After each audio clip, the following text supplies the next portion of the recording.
Hi everyone, Salena Kulkarni from Phoenix Wealth Group, and in today's short video I actually want to talk about how as an investor you can avoid the bumps and prevent yourself from overextending your cash reserves. So one of the things that a lot of people fear when they invest in property is how they're going to manage with periods of vacancy and unexpected expenses when it comes to managing their own cash flow. Because, as always in life, cash flow is king.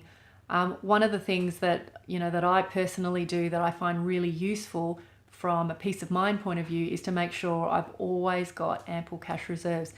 Because I know that I have insurances if, major things go wrong. But what I'm more concerned about is, what if I have an unexpected vacancy? What if there's an unexpected expense? What if something happens to me and I'm not able to earn an income for a short time? What I actually do is make sure that for every property that I've got cash reserves put aside for that property.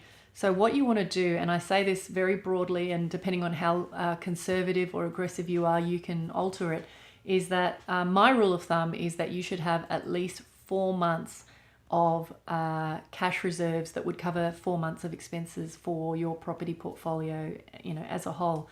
Now, if you feel that is too much money to just have sitting around, certainly the best way to structure that could be in the form of having that cash sit in some kind of offset facility so that it's offsetting the loan that you're carrying against an investment.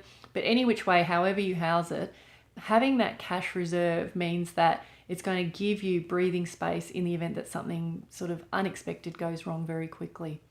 I hope you found this video useful, and as always, get in touch please if there's anything that you want to talk about in the scope of property investing.